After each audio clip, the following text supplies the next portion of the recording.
Hey guys, how's it going? And welcome back to the channel, and welcome to Farms Provincial Park. So we are here for just one night, and we're gonna find out if it's worth it just to camp one night. So stay tuned and we'll find out. Anyways, as usual, we're gonna give you a rundown of this park, the park info. We're gonna talk a little bit about the history of Goderich, and we only got one meal to do, and that's gonna be, guess what? Beyond and Impossible Burgers. A perfect meal for just a one-night camping stand. And of course, it's gonna be on the fire. So stay tuned and check it out. Farms Provincial Park is located about 2 hours northwest of Toronto, near the historic and picturesque town of Goderich, Ontario. The park is one of the lesser-known venues in all 337 provincial parks. The 307-hectare park still packs a tremendous punch and features an amazing beach for swimming in the extra cool waters of Lake Huron. The country drive to these West Coast parks is a refreshing change from navigating heavy traffic on the 400 series expressways, and the relaxing drive is quite enjoyable. And if you do enjoy camping, travel, local history, and information, please do not hesitate to subscribe and help support our channel. We have some great stuff coming your way, so you don't want to miss it. And to those who currently subscribe, thank you again. We appreciate the service. Farms Provincial Park is perched on a bluff overlooking Lake Huron and is home to some of the most spectacular sunsets in the world. The park is a mix of woodlands, farmlands, orchards, and of course, the magnificent beach and bluff areas. Upon entering the park, you'll notice an older style gatehouse on a very generously sized lot. The park store is one of the better ones I have seen for campers merchandise, including some minor food and snack items, plus a boatload of Farms swag. The park is high tech, so paperless check-in is in full use. There are only two main campgrounds, Colborne and Huron. Both have a mix of electrical and non-electrical sites available. The sites are somewhat small, but do have some decent privacy in the way of trees and shrubbery. The Colborne campground, where we stayed, has some limitations on trailer size, but is definitely a better choice for beach access. Both campgrounds are surrounded by large trees that can be beneficial for shade during the hot summer months. The Colborne campground doesn't have as nice a sunset watching spot as the Huron campground, but the stairs to access the beach from the Colborne campground are not a very far walk, and located very close to the comfort station and the children's playground. The stairs may look daunting at first, but the walk down and up is really not that bad, and it's definitely worth it for checking out those late night sunsets, or just running down every once in a while for a quick refreshing dip in the lake.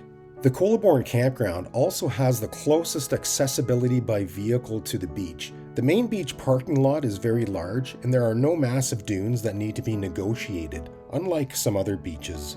There is an accessibility path and washrooms located beside the parking lot. The beach is quite large, but only a small portion belongs to the park.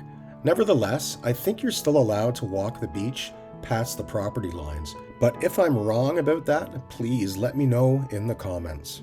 The Huron campground is much like a carbon copy of the Colborne, fully equipped with a modern comfort station and a relatively close access point to the beach by way of a staircase, but there's no parking in the area unless you use the comfort station or the overflow parking close by. There are a few vault toilets located within the park, but for the most part, people use the comfort stations. Like most parks, Farms offers visitors some excellent short-distance hiking opportunities, the longest of that being the Old Farms Trail at 4 kilometers and an easy loop. The Below the Buffs Trail is exactly what it is, a 20-minute linear walk across the bottom of the bluffs.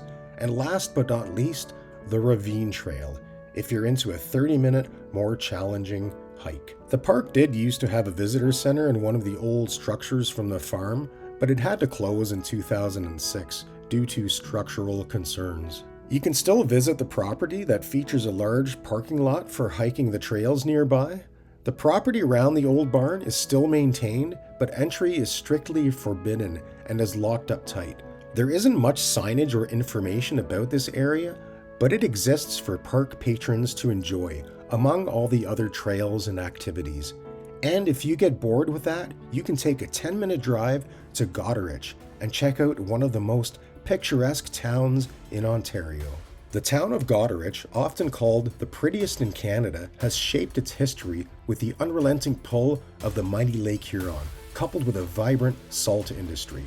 The community was founded in 1827 and named after John Robinson, 1st Viscount Goderich, Britain's colonial secretary at the time.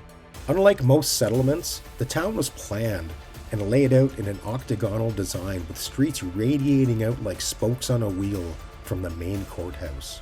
In the mid-19th century, a vast underground deposit of salt was discovered by chance.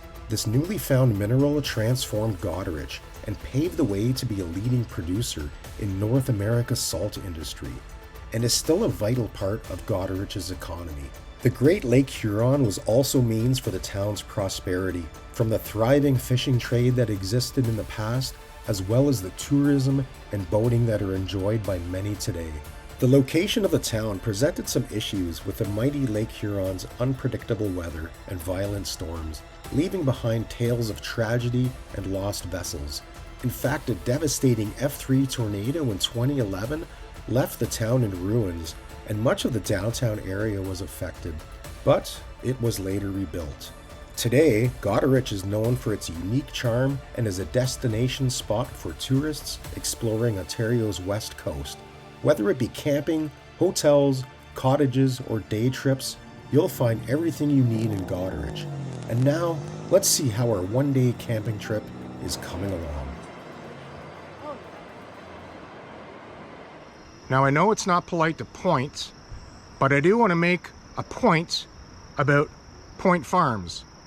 And that is, it used to be on a farm. So this is last minute, and we did kind of get a crappy site, and it is convenient. It's right by the bathroom, but we are only here for one night, so we'll put up with it. So we're gonna get set up. Well, we pretty much are, but we're gonna get finalized with setting up, and then we're gonna head down to the beach and see what it's like. So stay tuned, there's more to come. There's a trailhead right there. The beach area staircase is close by, and another great feature of the park included on our list of pros and cons for Point Farms Provincial Park. Keeping in mind, this is only a list based on our preferences. What we like may be different from what others like, such as the golf course located nearby, which for me is an extra bonus for considering this park again.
Alright guys, so we went down to the beach, took a little tour, looks pretty good.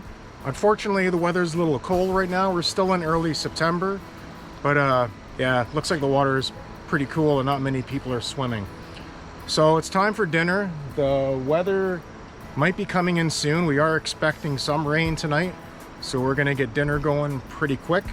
And like I said before, Beyond Burgers as well as Impossible Burgers, and we're gonna do a little comparison and see what the difference is. I've had them both before, so it's no surprise to me, but it's been a while since I've had the Impossible, so let's check it out and get some dinner going.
Okay guys, so it's been a while.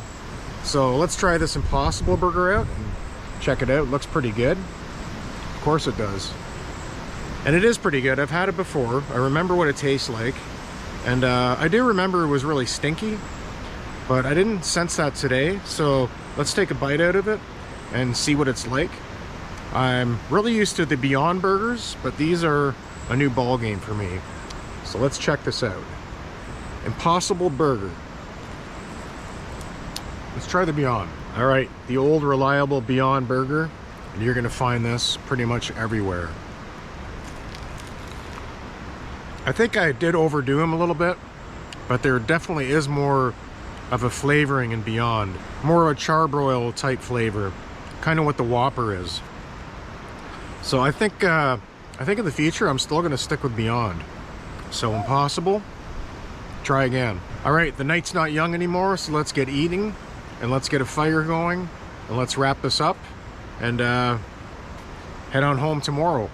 But there will be a little bit tomorrow, so stay tuned and check it out. Well, he was gonna come in the tent.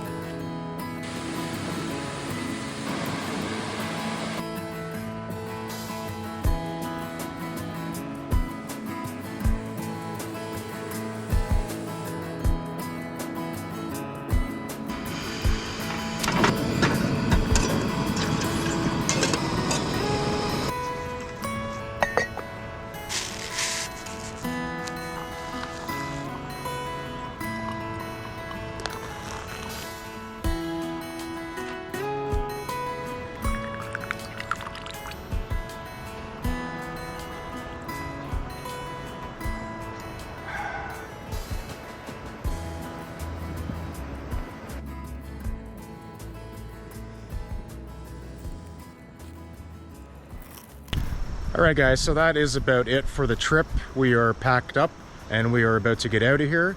So the story is it worth going camping for just one night? I would say yes it is.